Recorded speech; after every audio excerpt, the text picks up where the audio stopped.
Si on habitait ensemble, ce serait cool, non? J'ai pas envie qu'une autre fille en profite. Et surtout elle. Moi, tu pourrais pas m'aider? Je suis plantée sur un exercice de physique. Et comme mon mec n'est pas dispo, tu te rabats sur mon père. Mais ma parole, on dirait une vraie femme jalouse. Je trouve que vos embrouilles, c'est du niveau de la maternelle. Merci pour le soutien, ça fait du bien. Qu'est-ce que tu fous, là? Je rentre chez moi. Ça, ce sont les retombées des manigances de Johanna. On est peut-être pas prêts à vivre ensemble. On ne laisse plus jamais personne s'infiltrer entre nous. Surtout, Johanna. Est-ce que tu pourrais lui donner ça? Le collier de ma mère. Ce bijou est la seule chose que ta grand-mère a pu rapporter d'Algérie. Elle l'avait donné à ta mère qui le portait toujours. J'ai décidé d'aller en Algérie. J'ai besoin de savoir ce qui s'est passé là-bas. Pars. Mais quand tu reviens, ne sois pas étonné si j'ai été obligé de prendre quelqu'un pour te remplacer. Hein?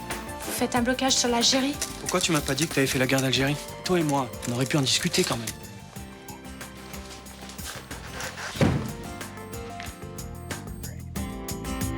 On est vraiment bien sans elle. Qu'on soit noir ou blanc. Et si on tend la main pour elle, la vie est plus belle. Qu'est-ce qui m'est arrivé?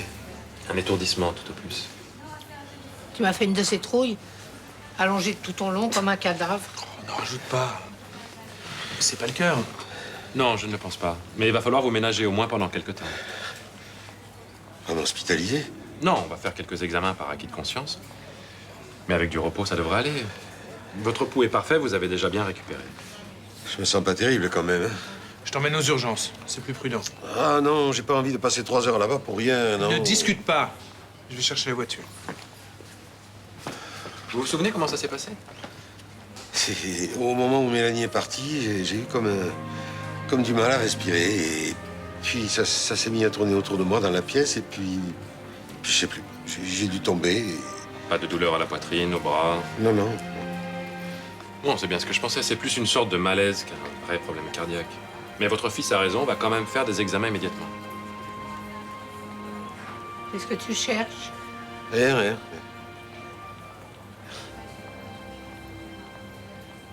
Merci. C'est gentil de nous avoir prévenus. Alors, Ils lui ont fait un électrocardiogramme. Tout va bien, mais ils le gardent en observation. tout ça, c'est de ma faute, hein. À force de la psychoter avec mon voyage en Algérie, j'ai fini par lui refler des angoisses, moi. Je vois pas le rapport. Il voulait pas que je parte. Et alors, c'est ta vie, tu fais ce que tu veux. Ouais, mais je lui ai peut-être un peu trop pris la tête avec mes histoires. Il était inquiet pour moi. J'ai jamais vu comme ça, moi. Si ça vous tracasse tant que ça, on peut le repousser, ce voyage. Ben, si ça vous ennuie pas, je me vois mal partir en laissant Roland dans cet état-là. Ça va, t'inquiète, il est bien entouré. Tu peux partir si tu as envie. Hein. Je peux aussi y aller seul. Vous croyez? Mais je comprends pas, je croyais que c'était important pour toi ce voyage. Ouais, mais je sais pas, avec ce qui vient de se passer, j'ai plus trop envie de partir, tu vois. Et puis, il y a le bar aussi. Thomas, je pensais qu'il pourrait se débrouiller tout seul, mais là, avec Roland qui est fatigué... Ça va, 2 semaines, ça doit être possible. Hein. Ouais, mais là, c'est pas le moment que je parte, je crois. Bon, je vais y aller seul. Ça vous dérange pas trop? Sans insister, je crois que je me débrouillerai carrément mieux seul. Par contre, ce pendentif, il peut peut-être vous aider à quelque chose là-bas, non? C'est un bijou très ancien, certainement très commun. Je vous conseille de le garder.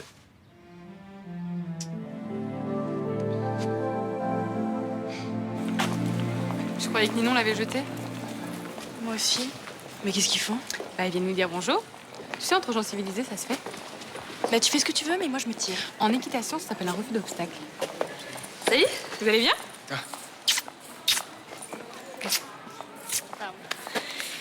Bon, eh ben, on a une grande nouvelle à vous annoncer. Tu leur dis?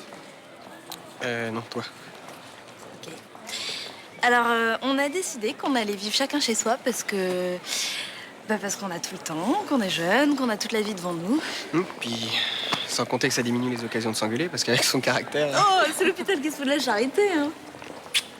Bon, faut que j'y aille. Attends, Johanna. Je voulais te remercier. Pour? Eh ben parce que t'avais raison, et que j'ai bien réfléchi, et que effectivement la relation avec mon père n'était pas très saine. Donc, d'une certaine manière, si on a réussi à surmonter cette crise avec Rudy, c'est grâce à toi. Tu nous as ouvert les yeux. Alors voilà, je t'en remercie. Salut.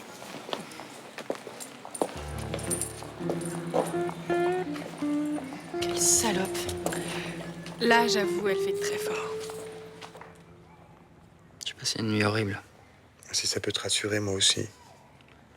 Je fais des rêves bizarres, et puis il y avait toujours ce flingue qui se baladait sur mon cou. J'ai vraiment cru que j'allais mourir. C'est la première fois? Hmm. Je sais pas quoi te dire pour t'aider. J'ai jamais frôlé la mort comme ça, moi. Je me sens comme vide. J'ai l'impression qu'on m'a retiré tout ce qu'il y avait en moi, qu'on m'avait juste laissé cette angoisse. Mais arrête, Nico. Laisse-toi du temps pour digérer, non? Il va m'en falloir du temps. Pour moi, être flic, c'est avoir peur, c'est avoir cette boule au ventre à chaque intervention. Bah, tu dois pas être le seul. Je suis entré dans la police parce que je voulais faire croire à mon père que j'étais un mec, un vrai. Pour pas qu'il soupçonne que j'étais pédé. J'ai senti le vide de ma vie. Arrête, Nico. Qu'est-ce que j'ai fait d'important, de concret? Qu'est-ce que je vais laisser derrière moi après ma mort? Mais tu tournes en boucle, là, t'es jeune. T'as encore le temps d'y penser, non? Non. Pas après avoir pris un flingue sur la gorge.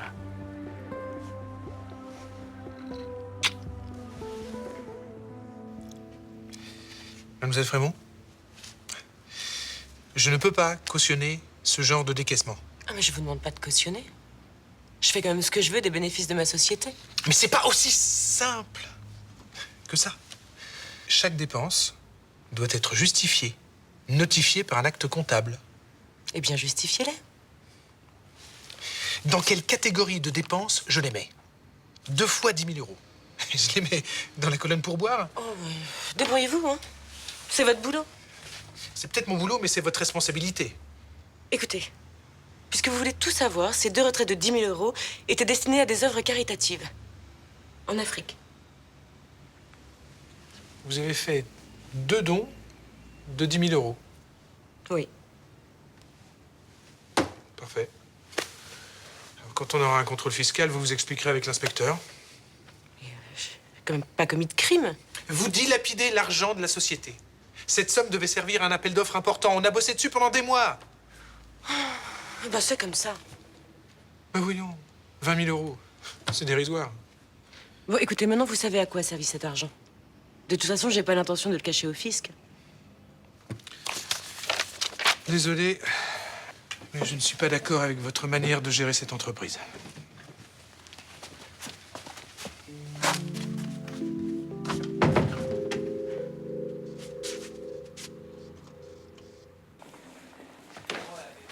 Voilà. Merci.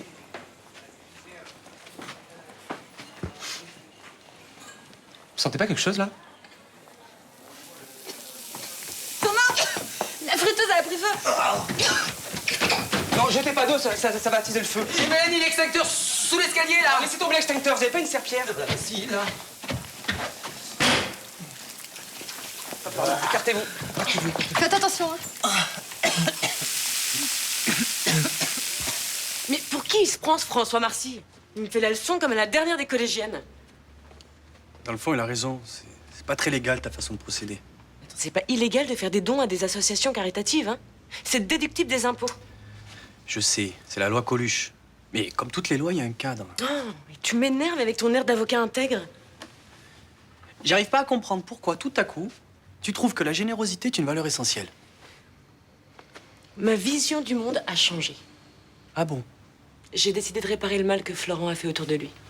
Non mais tu peux vendre Fénicie, ton appart, ta garde-robe si tu veux. Ça sera pas encore suffisant. Au moins, j'aurais fait un geste. C'est pas une façon de te rattraper d'avoir aimé un salaud. Non, ça va, j'ai pas envie de discuter de ça avec toi. Même si tu m'as laissé tomber pour Florent Barjac, je sais quand même faire la différence entre un mec bien et un enfoiré. Tu es juste jaloux. Non, tu mérites de rencontrer un mec bien. À croire que j'en suis pas capable. C'est sûr. Tu confonds amour et souffrance. Ça pouvait pas durer entre nous. Évidemment. J'étais trop sage. Trop confortable. Ah, mais c'est de ma faute. J'ai été trop prétentieux. J'ai cru que je pouvais te rendre heureuse. Je me demande ce que j'aurais fait sans vous. Vous auriez brûlé avec le bar. Bah, je suis pas un pompier, mais je sais qu'il faut pas rester à côté d'une friteuse en feu, hein. En fait, avec l'huile en feu, le truc, c'est d'étouffer le foyer avec un linge humide. Quand vous avez fait un grand geste avec votre serpillière, c'était trop beau. On aurait dit un toréador. Bon, bah... Je dois y aller, j'ai un rendez-vous. Bah, je vous offre un verre, je vous dois bien ça. Non, c'est gentil, mais j'ai vraiment pas le temps. Mais une autre fois, peut-être. Bon non, vous allez pas repartir déjà? J'ai malheureusement pas le choix, là. Mais c'est pas de chance, pour une fois que je tombe sur un héros, j'ai même pas le temps de le remercier. Bon, écoutez, ce matin, je suis pressé, mais si vous voulez, j'ai l'après-midi devant moi. Bon, allez, ben alors, vous repassez et je vous offre du champagne et des petits fours. Non, j'ai une meilleure idée. On se retrouve sur le port et c'est moi qui vous invite. 16h30 à la capitainerie, ça vous va? Ah ouais, parfait. Bon, bah, tout à l'heure, alors.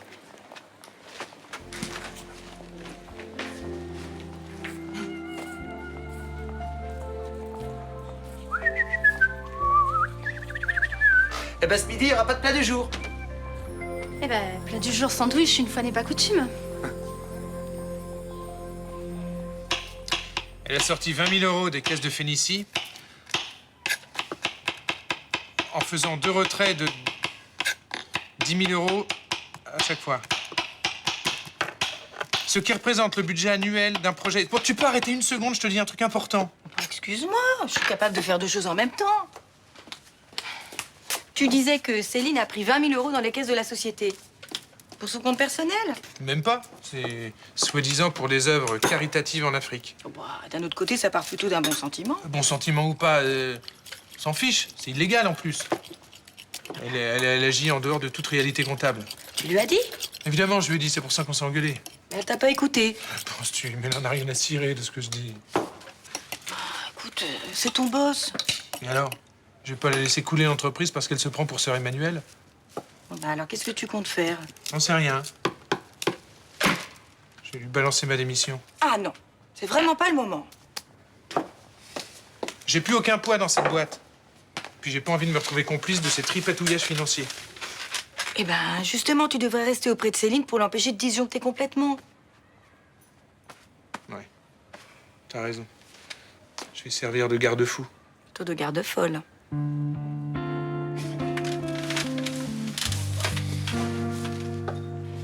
Dis donc, t'as pas choisi le plus moche, hein? J'en ferais bien mon 4 heures de ton bel inconnu. J'ai rien choisi du tout, il était là par hasard. Et ça te pose pas de problème vis-à-vis de Malik, d'avoir rendez-vous avec lui? C'est la moindre des choses que j'avais à faire pour le remercier, non? En allant chez lui? Thomas, tu m'énerves. Bah, patron, je croyais que vous deviez sortir que cet après-midi. Oh, j'en ai eu marre, j'ai signé une décharge au médecin, je suis sorti. C'est quoi cette odeur? La friteuse a pris feu. Bon, tout va bien, il y a juste un gros ménage à faire dans la cuisine. C'est pour ça qu'il n'y a pas de plat du jour aujourd'hui. Je savais bien qu'il fallait pas que j'y aille à cet hôpital. Voilà, je m'absente et tout de suite, c'est le foutoir. Bon, il n'y a pas de blessés? Non. Bon, c'est le principal. Mélanie, s'il te plaît, tu peux venir 2 minutes? J'ai quelque chose à te dire.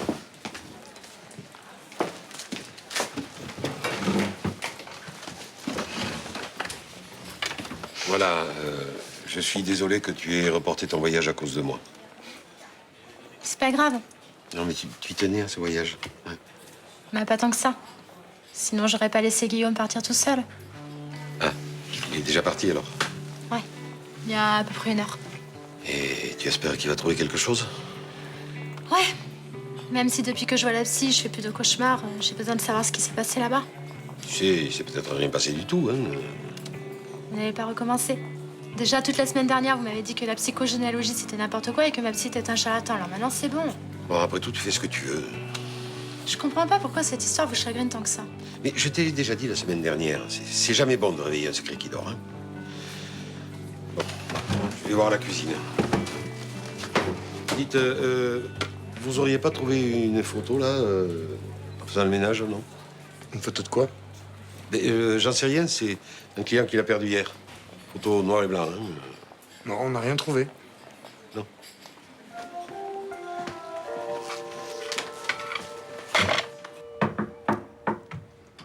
Ouais.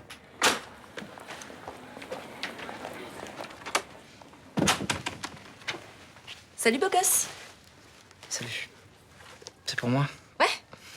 J'allais pas te laisser mourir de faim.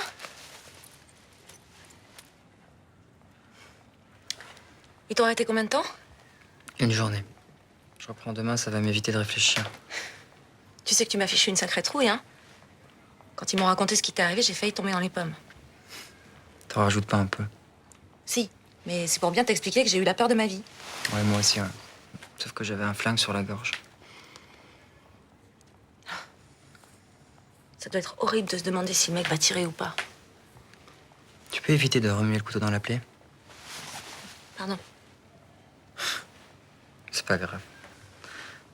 Tu sais, pendant le braquage, au milieu de la peur, il y a 2 personnes qui m'ont traversé l'esprit. Qui? Thomas et toi. Ça c'est gentil. Ça veut dire que je compte un peu pour toi quand même. Je me suis aperçu que vous étiez ma vraie famille, tous les 2. Drôle de famille, hein. Un couple à 3 qui essaye de se reproduire sans jamais y arriver. Tu penses encore au bébé? En fait, je pense qu'à ça. On va s'en sortir, tu verras.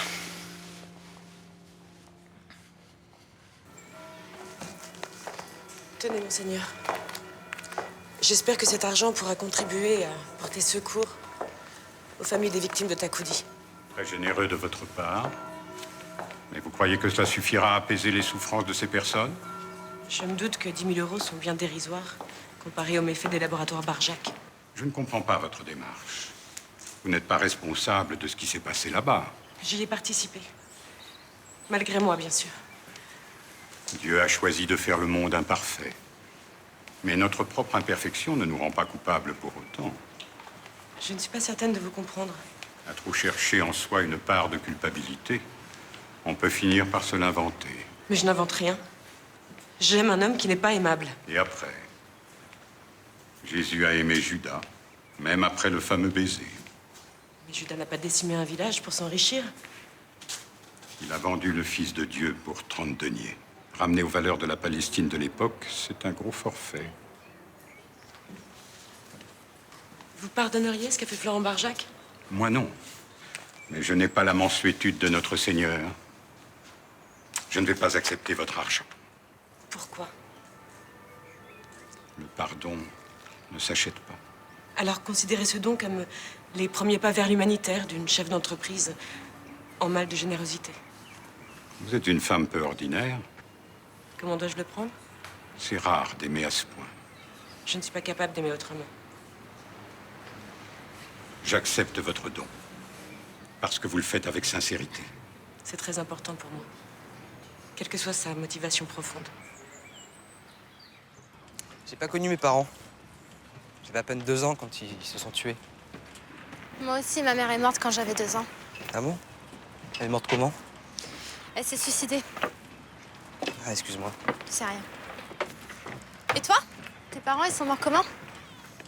Un accident de voiture. Mon père roulait comme un dingue. Pareil que c'est mon grand-père qui avait appris à conduire à 12 ans en Algérie. Ta famille est originaire de là-bas? Ouais, mais mes grands-parents sont des rapatriés. Ah, c'est bizarre les coïncidences. Moi aussi, ma famille vient d'Algérie. Tu sais, certains psys pensent qu'il n'y a pas de coïncidence. Que les gens se rencontrent, s'attirent, tout simplement parce qu'ils se ressemblent. T'es branché psy, toi? Non, mais je crois aux signes quand ils sont positifs.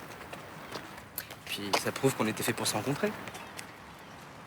Et tu fais quoi dans la vie? Je convoie des bateaux d'un endroit à l'autre. Pour de l'argent. Et sinon, je suis skipper, pour le fun. Tu vis correctement avec ça? Non, mais je suis libre. Je fais ce que j'aime. Elle a l'air géniale, ta vie. C'est le bateau, le soleil, la mer. Ça peut mettre un voile sur les soucis quotidiens, mais je peux te dire qu'ils sont quand même bien là. Hein.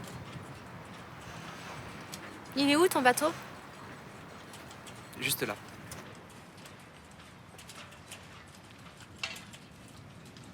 Voilà. Je te fais visiter? Non. Je suis vraiment à la bourre, là, faut que j'y aille. Non mais attends, c'est pas le Phocéen, hein, t'en auras vite fait le tour. Hein. Une autre fois, d'accord?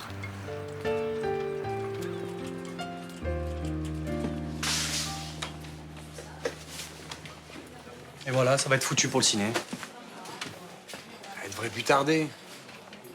Je t'offre quelque chose en attendant? C'est gentil, j'ai pas soif. Elle t'a dit qu'elle allait où, exactement? Ah, je sais pas.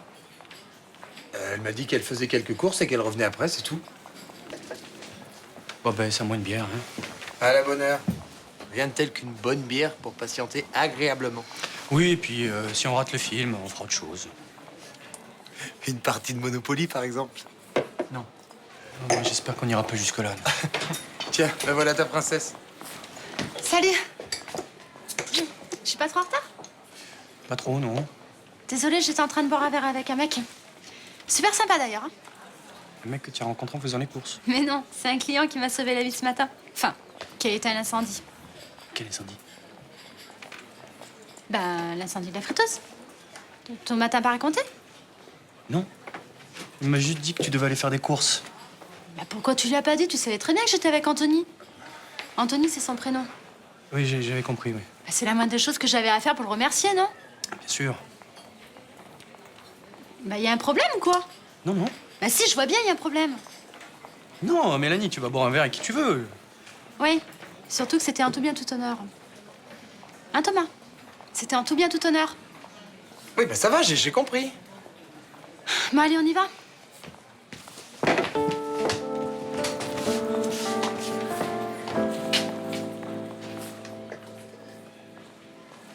Mon amour, bientôt je te rejoindrai. Je te le promets. Et nous pourrons vivre en paix tous les deux. Parce que notre amour sera toujours plus fort que tout.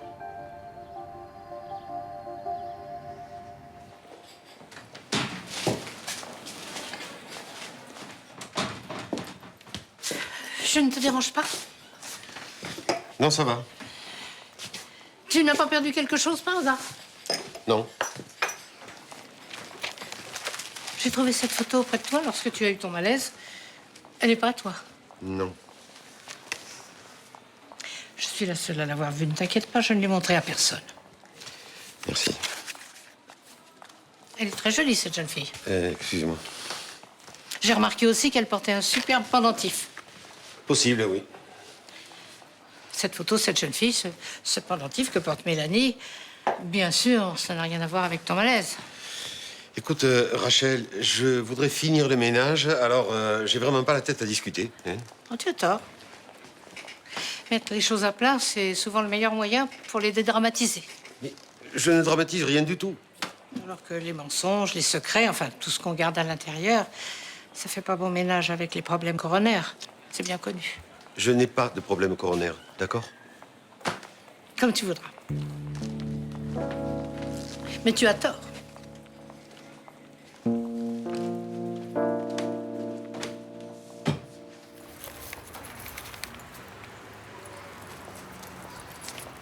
Vous avez la réputation d'être le meilleur détective de Marseille, monsieur Pietri.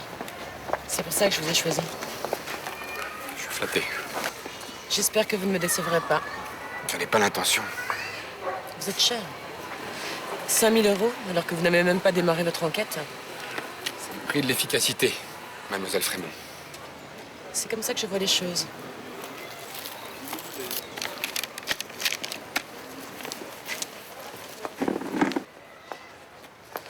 J'ai pris mes dispositions pour que l'argent n'entre pas en ligne de compte entre nous. Je suis très sensible à ce genre de discours. Je vous demanderai 2 choses. Je vous écoute. La première, garder un silence absolu sur notre affaire. C'est une des règles de base de notre métier. La deuxième, retrouver Florent Barjac à n'importe quel prix.